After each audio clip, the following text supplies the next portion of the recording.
Venerable, thanks for explaining how breath works like wind in the meditation. I can enjoy this more if it happens. Yeah, if it happens. If it hasn't happened to you yet, hopefully it will happen to you. But grace has still not given me the experience of witnessing of 36 categories in the body. Thanks for your wonderful wisdom. Okay, I know who wrote this. I don't need to mention name. It sounds in your words that you like to experience it. You have an attachment to like it. Let that go. You don't have to wait to experience that. It will come to you. You don't struggle for it. Oh, when will I see my own body, internal body? When will I have this? When will I have that? If you set up an expectation, you're not at it. It would come to you without setting an expectation.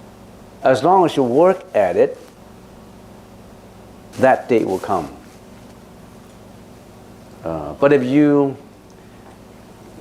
put your mind to struggle for it, maybe a problem.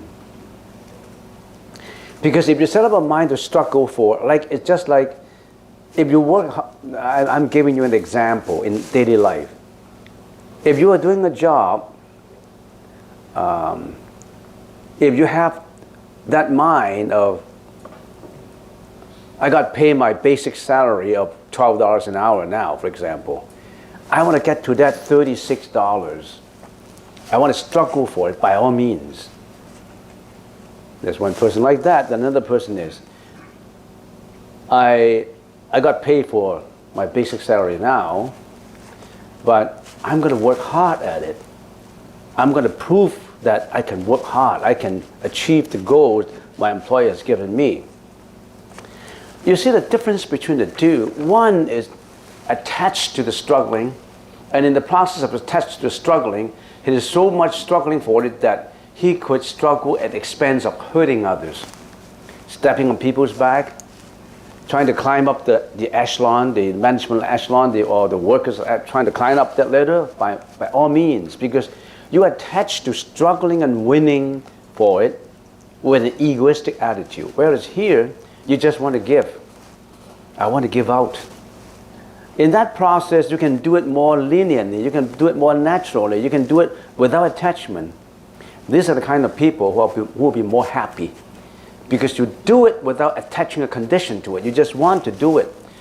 You get paid $12 an hour now, but I work very hard that as if I'm worth $36, because I'm very conscientious, I'm very hardworking, and I always put my mind in what I'm working, and I always get along with people. This is my natural response to it, that I want to achieve it. You tend to be more successful in that way, without stepping on people's back, without hurting other people, because you don't have an egoistic, struggling for your self-efforts attitude to it.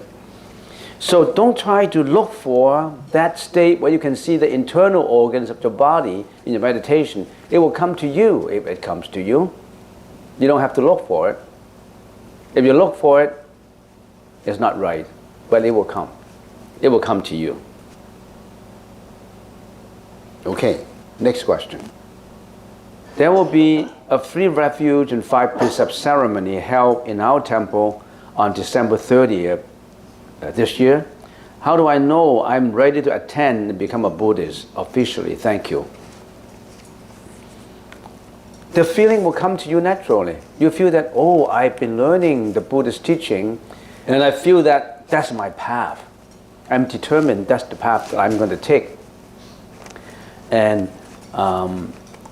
in order to show my determination that is my path, I'm going to do something. I'm going to take refuge under the Buddha. Taking the refuge under the Buddha, that means you're trying to learn what the Buddha is teaching. I'm going to go that way. This is what I'm going to do. I'm going to make that first step on the path of spiritual awakening until I walk to the destination, and I will follow the Buddha's teaching. You're determined to do that. Whereas if you don't take any refuges, you say, okay, I don't have to officially register. I mean, I just believe it, and I don't have to be obligated to do it. I don't feel a sense of responsibility. I don't want to be baptized. It's not a baptized situation. If I can give you an analogy, if you go to UBC, if you're really serious, you will try to write the entrance examination and register as an official student university to be at that university. You want to register as a student. Here's another guy who says, I don't need to register. I just become an attendee. I just go and just listen, and I don't have to register. I just sneak in and listen to whoever is talking. There's a difference in the two types of students.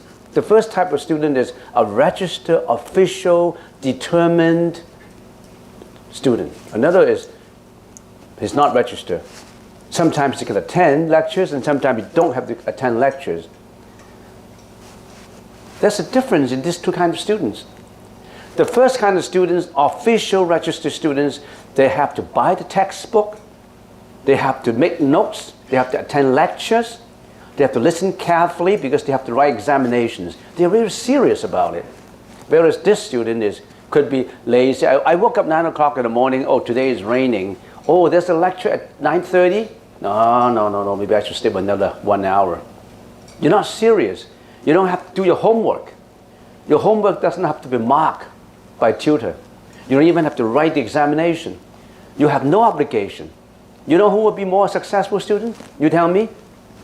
Who would be a better or more successful student? I don't have to draw a conclusion for you. You know in your mind. You know in your mind who would be more successful. And also, you know what the 5 precepts are? Abstain from killing, abstain from lying, abstain from taking intoxication, abstain from sexual misconduct, abstain from alcoholic addiction.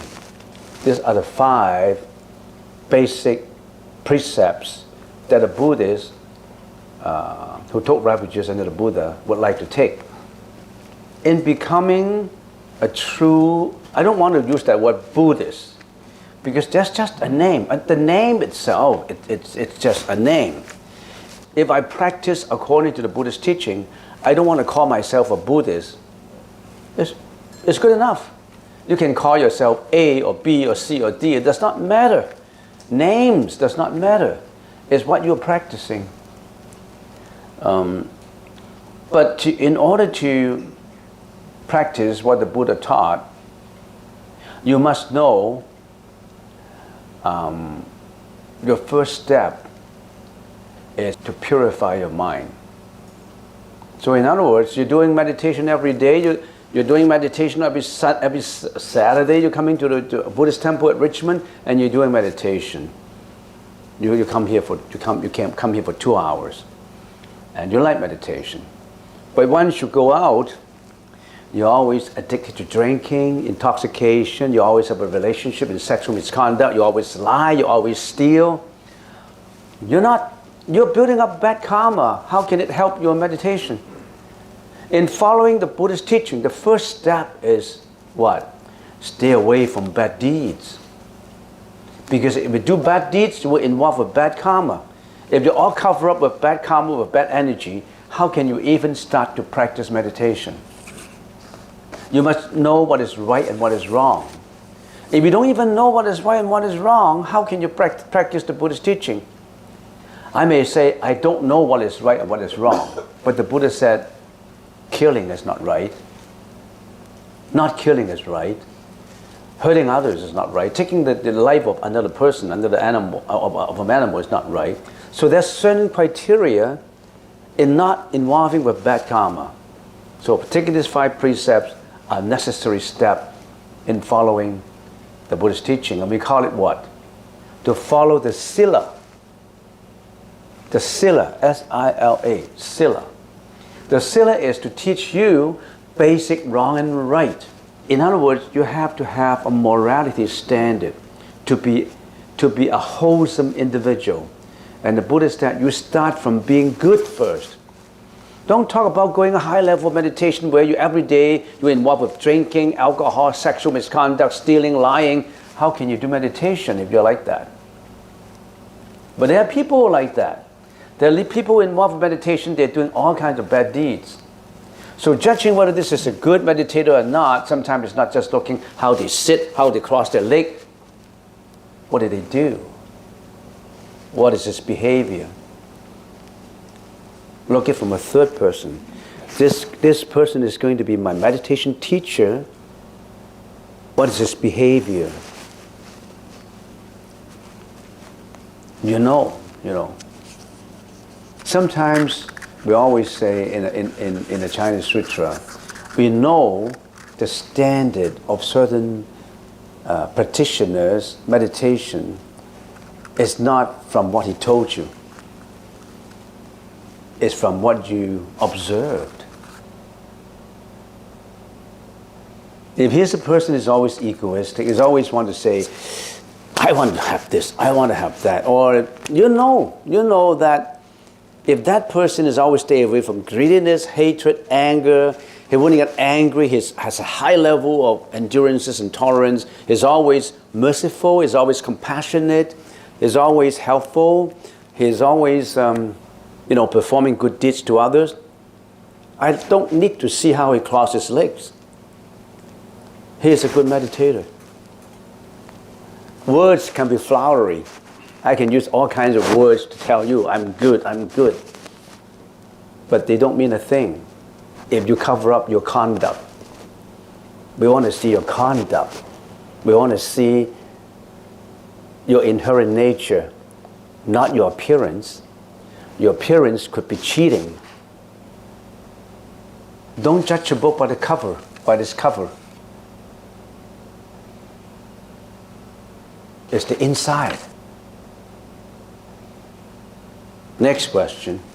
Please explain the meaning of the prayer said before the meal.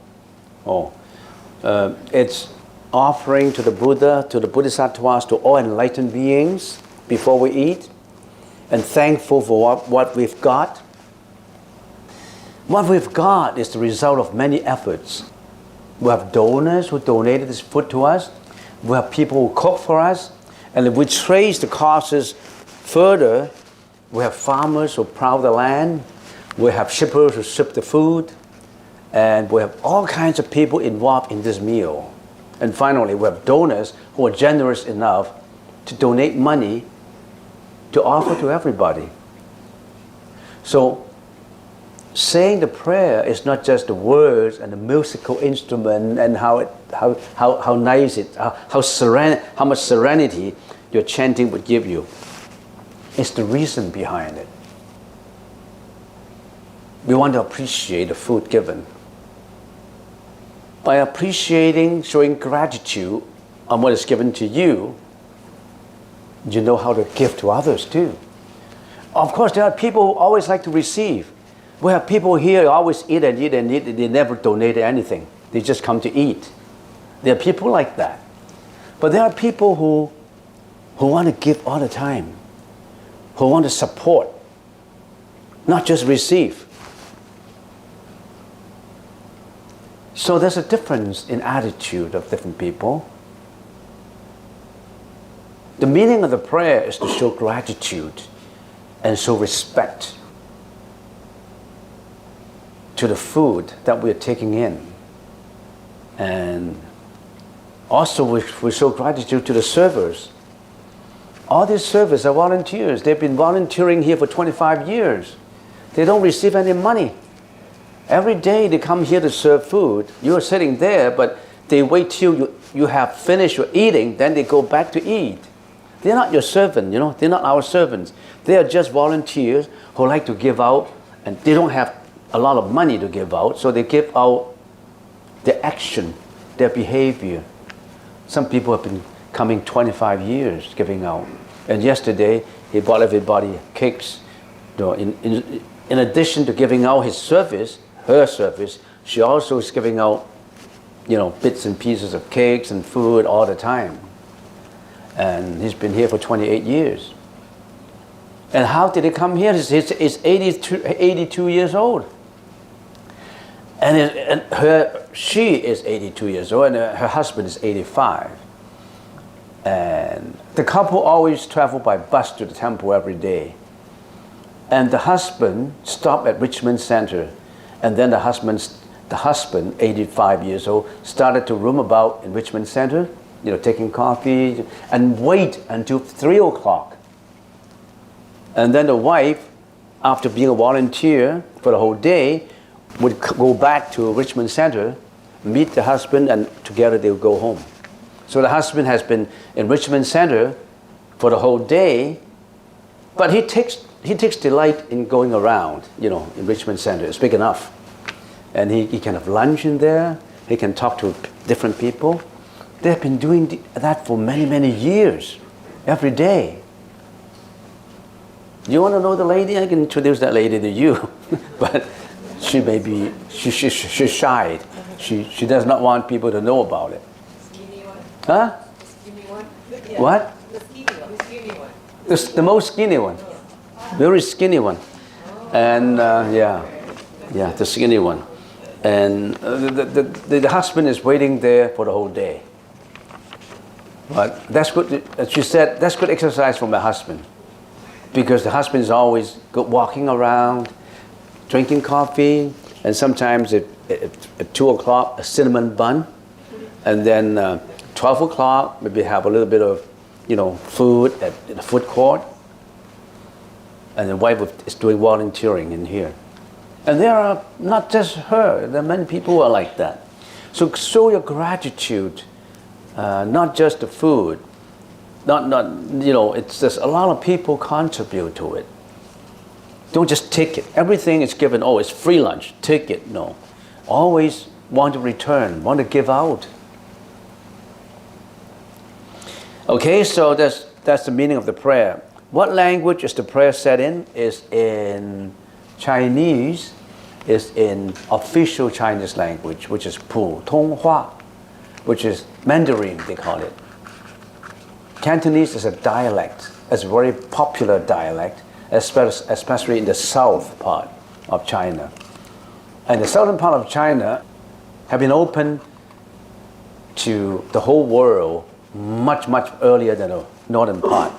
So a lot of immigrants, a lot of settlers, early settlers went all over the place to different countries. Every country has Chinese, and almost like, because they left the countries and go to many, many parts of the world. And most of them were Cantonese. That's the reason why Cantonese has been very popular in North America, in Europe. But the official language is Mandarin, which is 普通话. And it's not entirely different. The written words are very similar. The spoken words are not the same, but not the same, but it's easily people can learn both. It's not that difficult.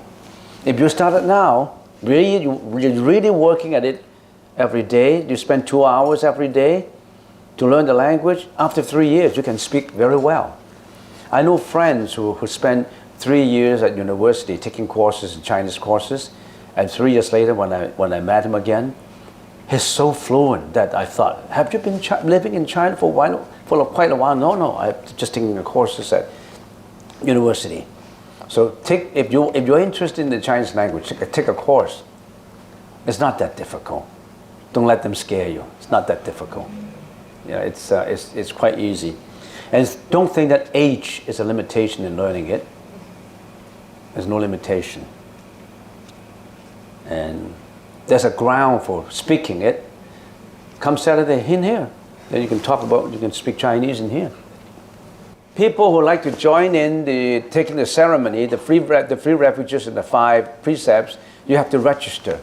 Maybe you register with Sister San Ru. You can register with her. Can you stand up, please? So give her your name and then your phone number so that we know who you are. Then you come for the free refuges and the 5 precepts. You can actually get into internet to find out the meaning of the 3 refuges and the 5 precepts.